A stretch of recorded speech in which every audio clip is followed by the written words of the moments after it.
If I can blast freeze chicken in half the time, I can therefore blast freeze more chicken with the same level of energy. I've reduced energy intensity.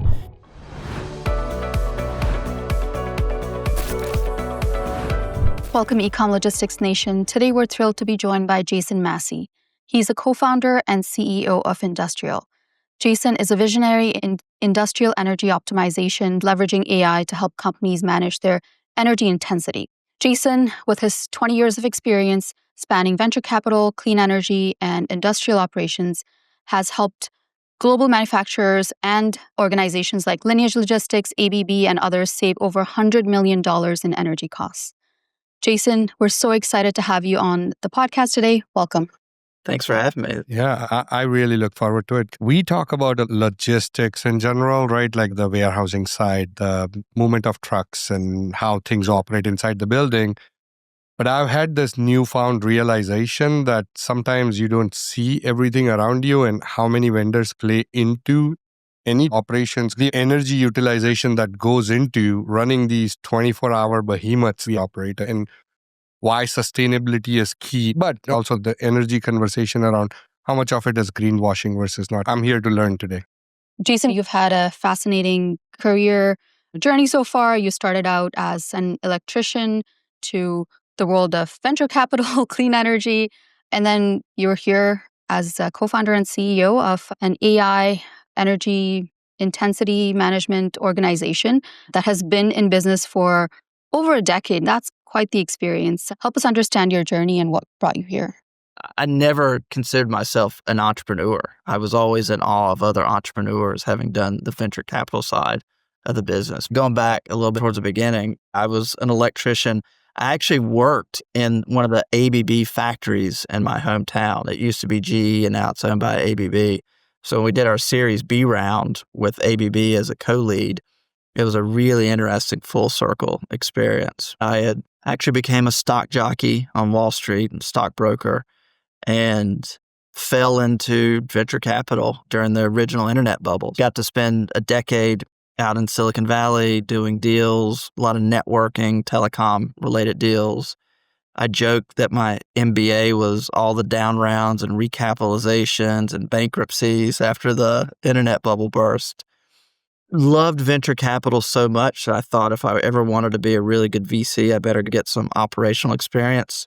That's when I started working directly with startups. Moved home to North Carolina, had partnered with a Belgium manufacturing family that did foam extrusion. At the beginning of starting it and what's now Ndustrial, we really cared about a quantitative approach to sustainability in manufacturing because there was a lot of greenwashing, a lot of double counting of carbon reduction. So we wanted to take a very data-driven approach, and that's ultimately what triggered the product that we built, that we work with. But having that first real guinea pig factories in North Carolina really helped us set the business up. Did a lot of consulting advisory work to really understand the market so that we could build a better product for our customer base. That's phenomenal. And for the audience, talking a little bit about Ndustrial, like where's the problem statement? Sure. If you look at large industrial facilities, cold storage, logistics, they're large energy consumers, multi-megawatts. There's no lack of energy management software in this marketplace. I think when I count it, there was maybe 300 vendors in this space. But in the industrial world, the relationship between making the widget, foam extrusion, or blast freezing chicken, or freezing pork chops, that production curve really does drive the energy intensity of the building. We speak of energy intensity versus energy efficiency as our core measure of success. Unless you intimately understand the workflows and how the product's being manufactured, it's a fool's errand to try to manage the energy system of that facility.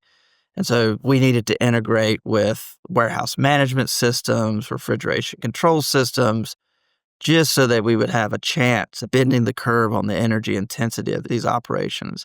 And then it's just further exacerbated in markets like Texas or California, where you've got grid instability or energy prices are constantly moving or highly volatile. So you're trying to hit a moving target all the time. And unless you really mastered this data challenge, this is a bit of a fool's errand to try to optimize anything if you don't have a really good contextualized baseline of its operations. Right. And so essentially, if I was to think about it from an operator's perspective, it is getting the understanding of my energy utilization across everything that's happening across my entire network, but tied into operational functions that actually speak to that. When you speak about WMS integration, things like, hey, during peak volume of shipping out, we are utilizing given machines much higher throughput. And what do you do with that data? Is that where the opportunity happens to be to shave off some of that cost? That's essentially the broad use case from a customer's perspective. I could just imagine like these larger, especially cold chain type sites that use just significant amount of energy. Shaving off a couple percentage could mean hundreds of thousands, if not millions of. Our first machine learning model that we built back in like 2012 timeframe was really used to predict grid peaks and regulated markets. And we were able to send a signal to a cold storage warehouse. We've saved that site about $3 million. So it's around $50,000 a month of savings if they can miss that utility grid peak where their prices jump 300%. And so that kicked us off where we've got some additional intelligence. Let's understand operations, because energy prices may be high, but you may be blast freezing food, and you can't interrupt that production process without a food safety issue. There's other variables that are in play, but we would always give the example or ask folks, if you looked at a cold storage warehouse, January of this year, the utility bill is $1 million, but you looked at January bill last year and it was $800,000. Is that facility more or less efficient? People just assume because the utility bill is higher, it's less efficient. But if I said, what if I told you they doubled their throughput in that building? Then you go, that building was actually super efficient. They may have consumed more kilowatt hours, they may have paid more for energy, but if you doubled throughput in that site, that's a big win for that company.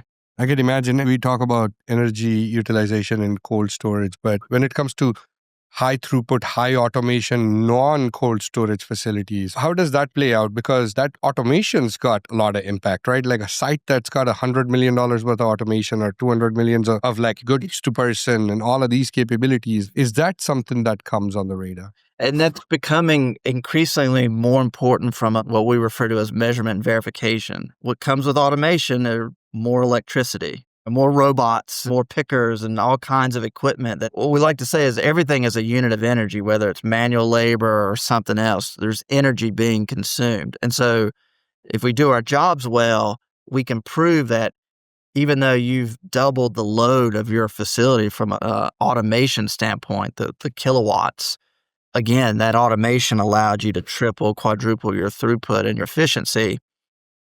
That energy intensity reduction is massive in those sites.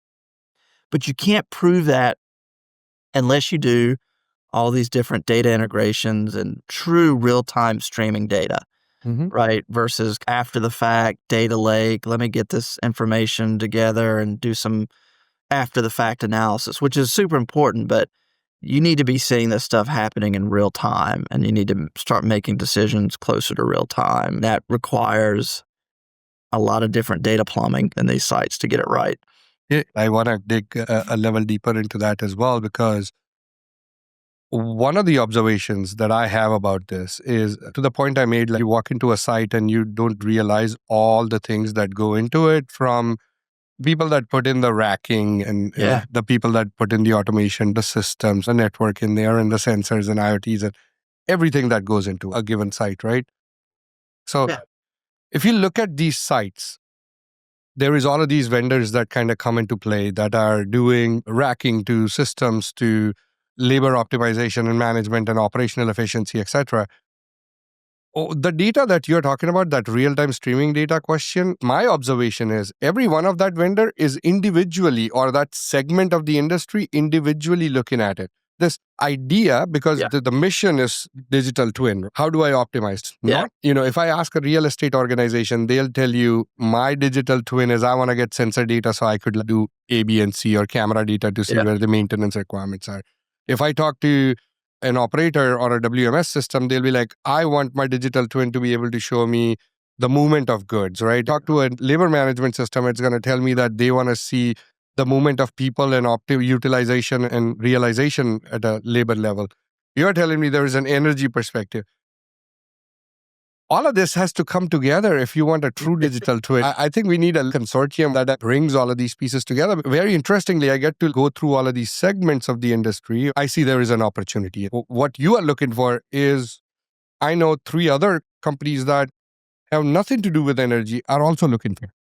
Yeah, the reason we got into this was just out of necessity. One of the first customers had 13 different warehouse management systems. That if we wanted that inbound, outbound pounds of frozen food data to inform our energy management system, I needed to get that. What's called a pork chop in one warehouse management system is not called a pork chop in the other one. So you just got to do all this data normalization. Our thesis, and we've seen it play out a handful of times, is we call it the twofer. If I can get one data point and 2 value props out of it, Yep. Now you're doing something that's pretty amazing. Whether it's temperature compliance for food safety, chain of custody, or temperature monitoring for energy management. I've got one sensor, one gateway, one data platform, and if we do it right, one beautiful GraphQL API that multiple applications can sit on top of and leverage. I don't have to recreate the wheel. Back to your point of each vendor or maybe each OEM that's building, we are seeing they're getting more sophisticated to build their own cloud-based data collection service for compressed air systems or name the subsystem.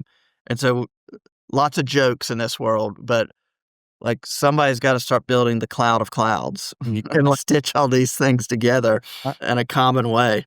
I completely agree. If you've seen those videos of NVIDIA Omniverse, right? All of the sensor data, and you can see there is a spillage on this side of the warehouse, and you can see it real time and reroute the traffic and all of that's camera data. That's WMS data. That's sensor data. You know how many different vendors you got to pull together to actually get a true digital twin. And I think that's what you're talking about is the cloud of cloud.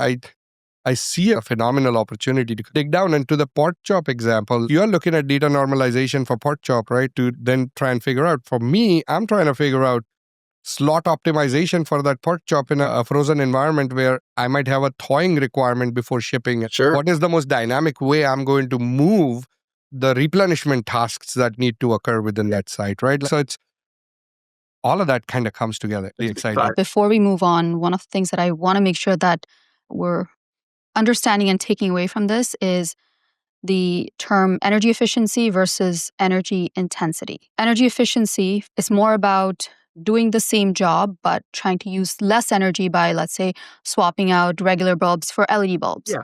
Energy intensity, on the other side, is how much energy does your business use as a parameter. So even if you're efficient, the overall output, are you using clean energy or is the source dirty? I think that's what intensity tries and figures out rather than just this efficiency, which is a bit more of a vague term.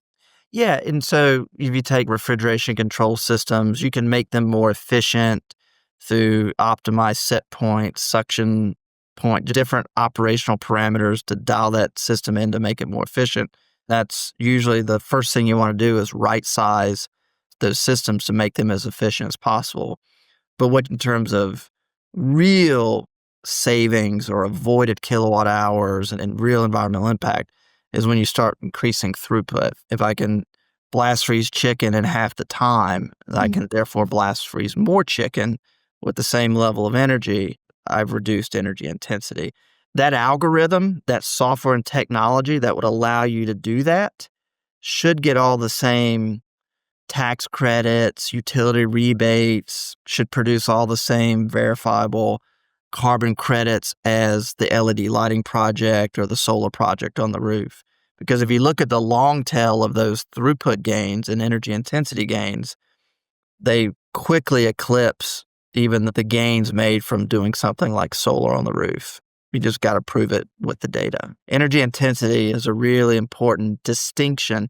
It sounds kind of nuanced, and it is nuanced, but that's why we struggle to say every factory, every site has its unique equation. We're trying to discover what that energy intensity equation is. Is it inbound, outbound pounds? Is it yard fabric being produced, gallons of chemicals being produced? You're using the data and starting to leverage tools like AI to find those. That's why we call our back-end platform context, those contextualized relationships between those disparate data sources. And AI is really starting to help make that much more efficient than it's ever been. Love that. What are some of the common challenges that you tend to come across, and how are you seeing those friction points or challenges being reduced with how AI has eased the equation a little bit? Jason, given the amount of data points and the global scale as well, I imagine that adds a whole another layer of complexity for you. So I would love to hear about how that process has changed for you now. Yeah, so I think the last count in cold chain, we're doing 300 million data points a day at sub 15-second latency. You got to have quality of data and access of data. It will impact the quality of the AI that you're trying to accomplish. And so that always ends up being the first challenge. AI is making a lot of things possible, as simple as more efficient software development and coding, better anomaly detection, automated feedback loops, to the point where you can fully automate the optimizations. I can completely take over a refrigeration control system automatically and set the temperature set points. Tell if you're not cognizant of the workflow and the human aspect of that in the warehouses and facilities, your adoption rate's just not going to happen because folks aren't quite ready to turn it all over to the robots. While we know we can fully automate this side of the equation, to the team's credit, they think a lot about the adoption and onboarding flow. We'll take a manager through a text message. He'll get a text message saying energy is going to be really expensive at this time. Curtail load, shut systems down. It feels more manual. It's an opt-in process. It's not as risky. They do that for a while and then they realize, well, this is working. I trust this. And I've got other things to do than to respond to text messages all day. And so they go into opt-out mode. They do that for a couple months, and then they realize, well, that's working, and it seems like this system understands my production requirements and throughput flows. Now I feel comfortable to go to a more automated version of that. Yeah. And it's weird because that seems counterintuitive. I see a lot of software companies try to pitch AI hard out of the gate. And that sales process could take 12 months. Or if you walk before you run, you could get to automation faster. I can do that in 6 months versus 12 months if I started them in a more manual workflow. I think to the point you're making, right? Amazing is all of this. Let's break down AI. There is so many aspects of AI. You mentioned your first ML model was, if I'm not mistaken, 2012, right? Yeah. At this point, when most people think AI, especially operators, they are thinking like the LLM stuff, right? Like things that are like talking to them. Which whatever. is cool and has a Right. lot of use cases. And amazing. It's phenomenal. I question myself, like, how did we live without this before? But I think it's also trained people to think about AI as just this out-of-the-box ready thing that you can get. And to the point you are making, in complex environments, in complex systems, there is an aspect of learning. And learning can happen through that collection of data. So let me drive immediate value first. Then there's going to be enough data that I will be able to train it to your particular model to bring out insights. I'm going to give you benefit now and then more benefits later. But selling that is much harder for salespeople to say, I'm selling you something for the future when it comes to AI. That's where the general dichotomy happens to be. And if you were to just have a LLM that responds to your guide or how-to guide or something like that and answer questions, that's a different conversation than true efficiency, true improvements in anything. And it goes beyond this space. It's everywhere, right? Like you have a complex system, it's going to take time for it to learn. Fortunately, models are improving. The time window shrinking, right? Like if it 2012, it might have required 3 years of data. Now you could probably train it on 1 year's data. Back then, it might have required an amount of GPU. Yep. Now the amount of GPU required to be able to do, like, there is so much improvement, but it Yep. still takes time in complex environments. And that domain knowledge is super important in these industries, especially logistics and the supply chain world. There's so much domain knowledge around how things work, right? Now you're just getting into more complex if-then statement type of AI. But going back to the large language models, it's like some of the mundane stuff. We wrote a 200-page ISO 50001 manual. And it was something that we would share with customers as they were trying to work through their certifications. You got to go through this table of contents and go to this page to figure out what worksheet you got to fill out.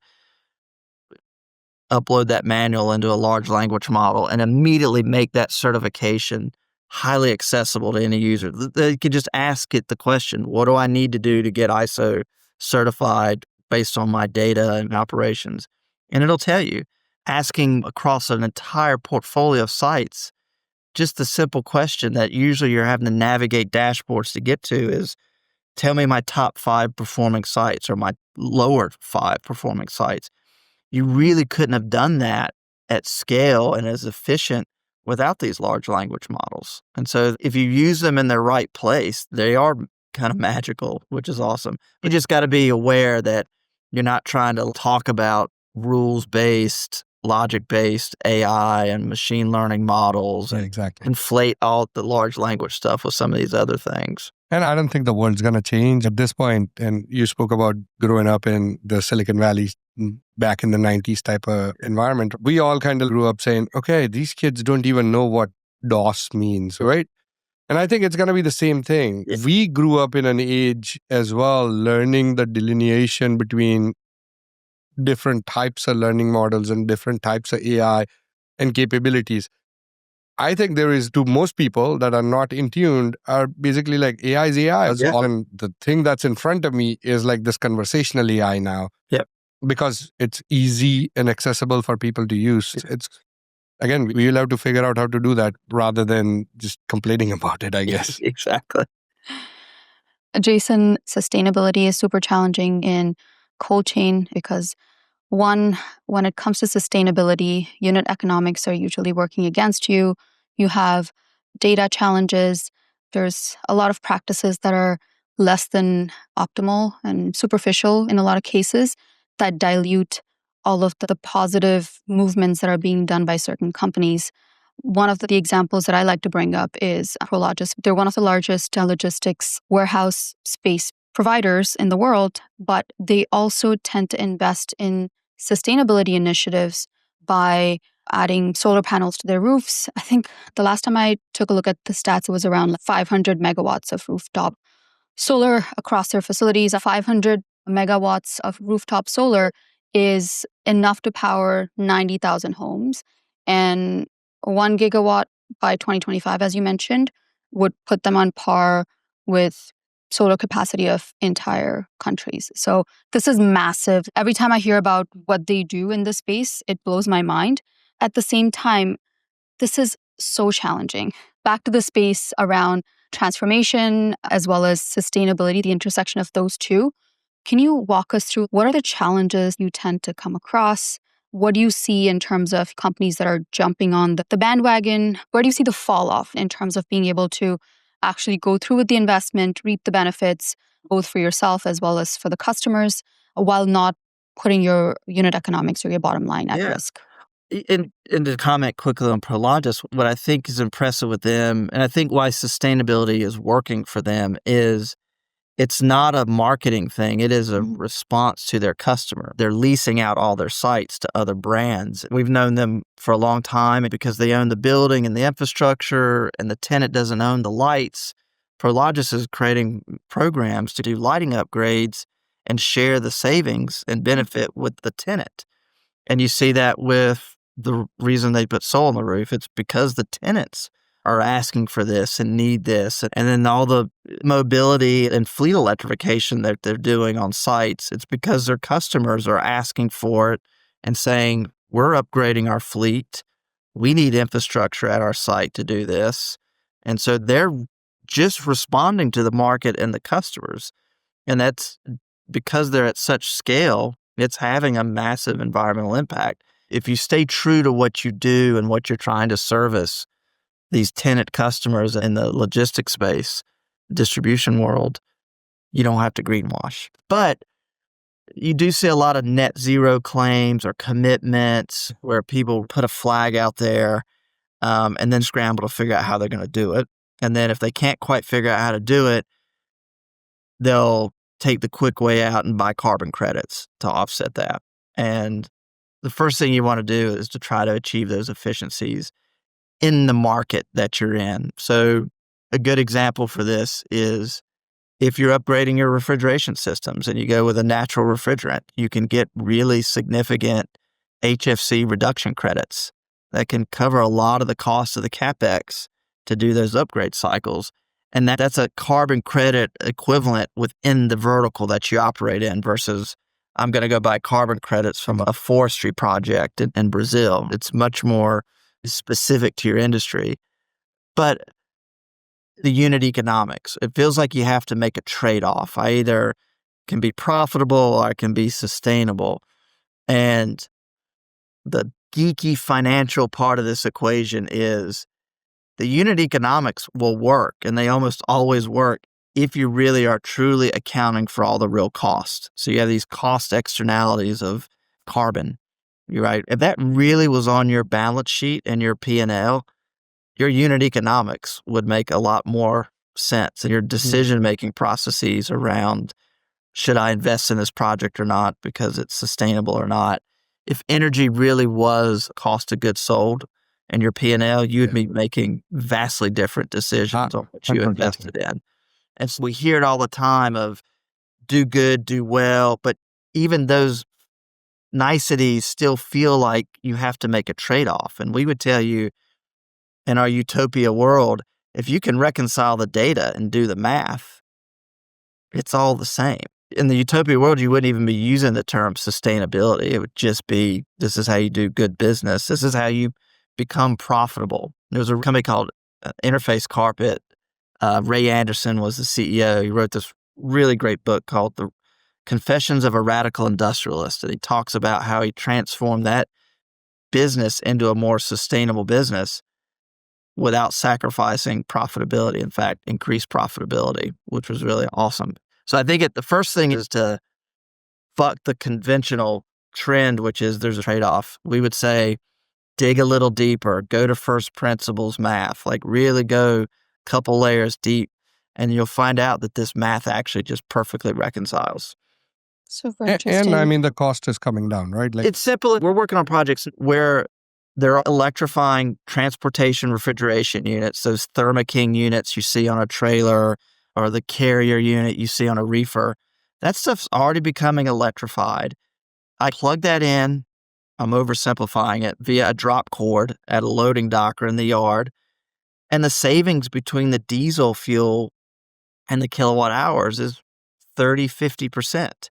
And so that I don't have to have any carbon credits to make that work. I don't have to have LCFS credits in California to make that work. Just the savings makes that work. And then I've reduced the noise in my yard. I've reduced the smell of diesel in my yard. The workers on the yard moving trailers around have a more pleasant experience. I don't even need to use the term sustainability in that transaction. And it just makes sense. The emission reductions are through the roof. Crazy.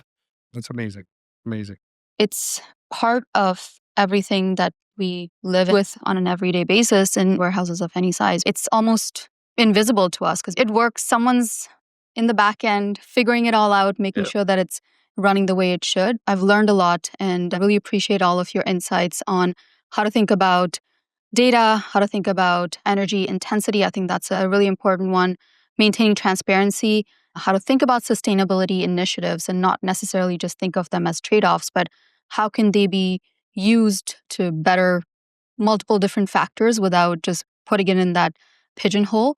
I would love for you to maybe share with our audience a little bit about Ndustrial. Tell us where they can follow you on socials, as well as the website for Ndustrial. If there are audience members who can benefit from your product and services, how can they reach out?